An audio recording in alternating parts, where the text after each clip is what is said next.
Hello students, my self doctor Archana Purohit. Translation हम हमारे last 3 videos में almost देख चुके हैं। अब छोटी छोटी चीज़ें हैं ट्रांसलेशन के बारे में एग्ज़ाम के पॉइंट ऑफ व्यू से, वो हम इस वीडियो में देखेंगे। फर्स्ट हम देखते हैं पॉलीसोम या पॉलीराइबोसोम क्या होते हैं।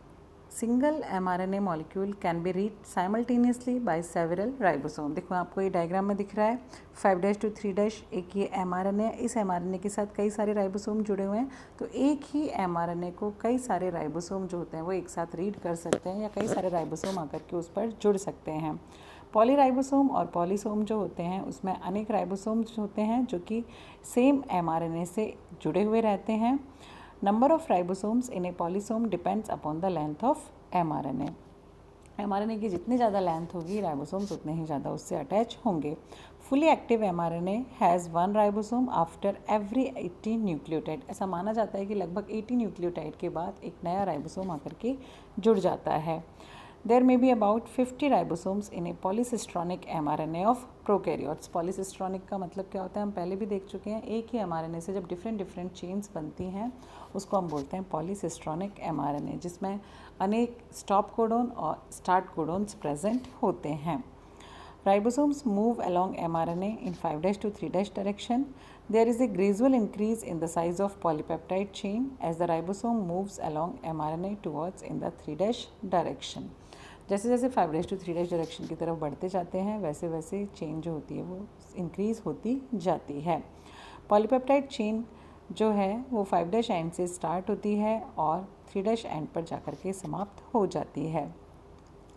राइबोसोम जो कि mRNA के 5' एंड के पास में होता है उसमें स्मॉलेस्ट पॉलीपेप्टाइड चेन होती है, जबकि राइबोसोम जो कि 3' एंड के पास में होता है उसमें लार्जेस्ट चेन या लॉन्गेस्ट चेन होती है।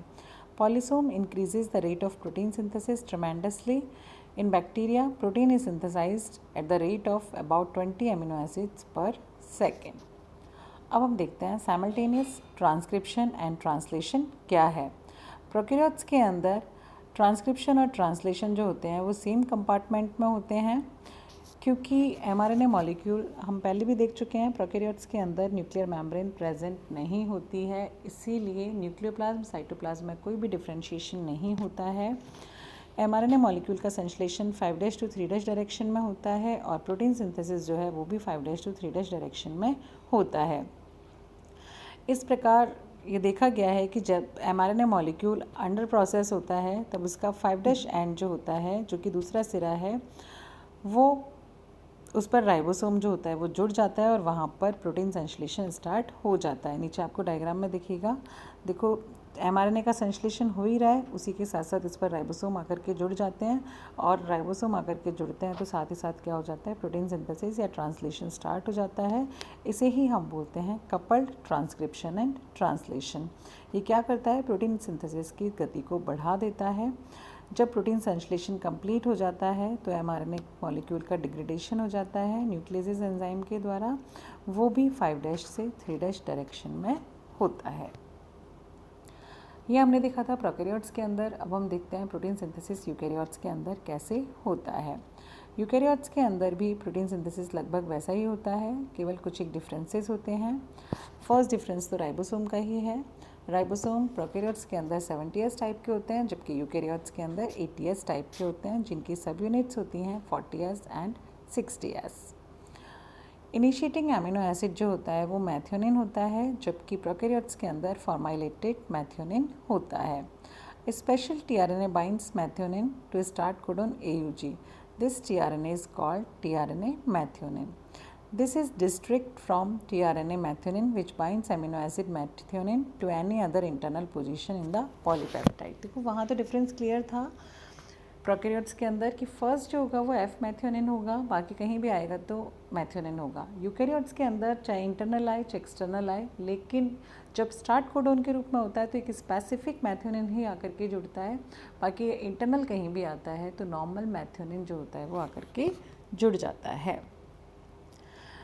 यूकैरियोटिक mRNA पर राइबोसोम से जुड़ने के लिए कोई भी SD सीक्वेंस नहीं पाया जाता है। यहाँ कैसे जुड़ता है, between 5' and AUG codon of mRNA there is a sequence of bases called cap. Small subunit of ribosome scans the mRNA in 5' to 3' direction until it comes across 5' AUG 3' codon. यहाँ पर क्या पाया जाता है, 5' और AUG कोडोन जो है mRNA का, उसके बीच में एक बेसिस का सीक्वेंस पाया जाता है जिसे कैप कहा जाता है। राइबोसोम की स्मॉल सब यूनिट उसे तब तक स्कैन करती रहती है जब तक कि mRNA के 3' एंड पर AUG कोडोन नहीं मिल जाता है। इस प्रोसेस को स्कैनिंग कहते हैं। इनिशिएशन फैक्टर्स जो होते हैं वो mRNA के 3' एंड के साथ जुड़े हुए रहते हैं पॉली ए टेल के द्वारा। इनिशिएशन फैक्टर्स क्या करते हैं, mRNA by its poly A tail. In this way, poly A tail also contribute to the translation of mRNA. Eukaryotic mRNA जो होते हैं वो मोनोसिस्ट्रॉनिक होते हैं और एक सिंगल पॉलीपेप्टाइड को एनकोड करते हैं। Therefore has a single open reading frame, मतलब एक ही स्टार्ट कोडोन होगा और एक उसमें पूरे में एक ही स्टॉप कोडोन होगा।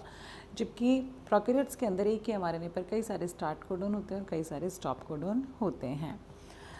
यूकैरियोट्स के अंदर 10 इनिशिएशन फैक्टर्स होते हैं जिन्हें कि हम यूकैरियोटिक इनिशिएशन फैक्टर कहते हैं।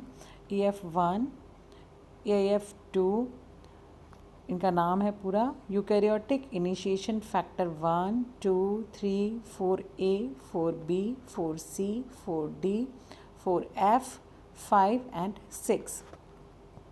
2 इलॉन्गेशन फैक्टर होते हैं यूकैरियोट्स के अंदर जैसे कि प्रोकैरियोट्स में पाए जाते हैं। ये elongation factor EF1 and EF2 उसी के जैसे होते हैं जैसे प्रोकैरियोट्स के अंदर EF, TU और G होते हैं। यूकैरियोट्स के अंदर केवल एक रिलीजिंग फैक्टर होता है। ERF requires GTP termination of protein synthesis. It recognizes all the 3 stop codon. वहाँ पर 3 रिलीज होते हैं, RF1, RF2, RF3 प्रोकैरियोट्स के अंदर, जबकि यूकैरियोट्स के अंदर सिंगल एक रिलीजिंग फैक्टर उपस्थित होता है जो कि तीनों की तीनों स्टॉप कोडोन को पहचानता है। यूकैरियोट्स के अंदर mRNA न्यूक्लियस के अंदर संश्लेषित होता है, उसके बाद उसकी प्रोसेसिंग होती है, मॉडिफिकेशन होता है, फिर वो साइटोप्लाज्म में चला जाता है न्यूक्लियोपोर्स के द्वारा। प्रोटीन सिंथेसिस जो है वो साइटोप्लाज्म में होता है। प्रोकैरियोट्स का mRNA जो होता है वेरी स्टेबल होता है, लाइफ स्पैन जो होती है अनस्टेबल होता है, उसकी लाइफ स्पैन जो होती है वो फ्यू मिनट्स तक ही होती है। जबकि यूकैरियोट्स का mRNA जो है वो क्वाइट स्टेबल होता है, लाइफ स्पैन जो होती है वो कंपैरेटिवली लॉन्ग होती है अप टू सेवरल डेज। ये आप छोड़ सकते हैं। नेक्स्ट आ जाइए inhibitor of protein synthesis. Protein संश्लेषण में क्या जो है वो इनहिबिटर के जैसे कार्य करता है। There are many chemicals both synthetic as well as those obtained from different sources like fungi which binds to the components of translation machinery and arrest the translation process. Most of them are antibacterial agents or antibiotics that act exclusively on bacteria and are thus powerful tools in the hands of man to combat various infectious diseases. Most of antibiotics are inhibitors of translation machinery. Inhibitors के कुछ एक के नाम हैं। प्यूरामाइसिन, ये क्या करता है, राइबोसोम की ए साइट को बाइंड कर देता है। This causes premature termination of polypeptide chain. तो जहाँ कहीं भी ये ए साइट से जुड़ जाएगा, नया एमिनो एसिड अब ए साइट पर एंटर नहीं कर पाएगा और पॉलीपेप्टाइड चेन का टर्मिनेशन हो जाता है। Kirromycin, it inhibits the elongation factor EF-TU। Fusidic acid, ये EF-G को इनहिबिट करता है। Tetracycline, it attacks A site on ribosome and prevents the binding of amino acid tRNA। Chloramphenicol, it blocks the peptidyl transfer reaction. Erythromycin, it binds the polypeptide exit channel of ribosome, therefore blocks the exit of growing polypeptide chain, thus stops the translation process. ये इसके exit point को ही हटा देती है जिससे कि polypeptide chain जो होती है वो बाहर नहीं निकल पाती है। Streptomycin and neomycin, it inhibits the binding of tRNA F methionine to the P site पर उसको जुड़ने नहीं देती, तो जब तक स्टार्ट कोडोन नहीं जुड़ेगा बाकी के कोडोन जो होंगे वो नहीं जुड़ते हैं। Inhibitors in eukaryotes, diphtheria toxin is a toxin produced by Corynebacterium diphtheria. This causes modifications of eukaryotic elongation factor. तो ये प्रोटीन सिंथेसिस कंप्लीट होता है। क्या क्या मशीनरी चाहिए होती है, इनिशिएशन कैसे होता है, इलॉन्गेशन कैसे होता है, टर्मिनेशन कैसे होता है, प्रोकैरियोट्स में कैसे होता है, यूकैरियोट्स में कैसे होता है। फिर भी यदि किसी को कोई प्रॉब्लम है आप कमेंट सेक्शन में पूछ सकते हैं। Thank you students.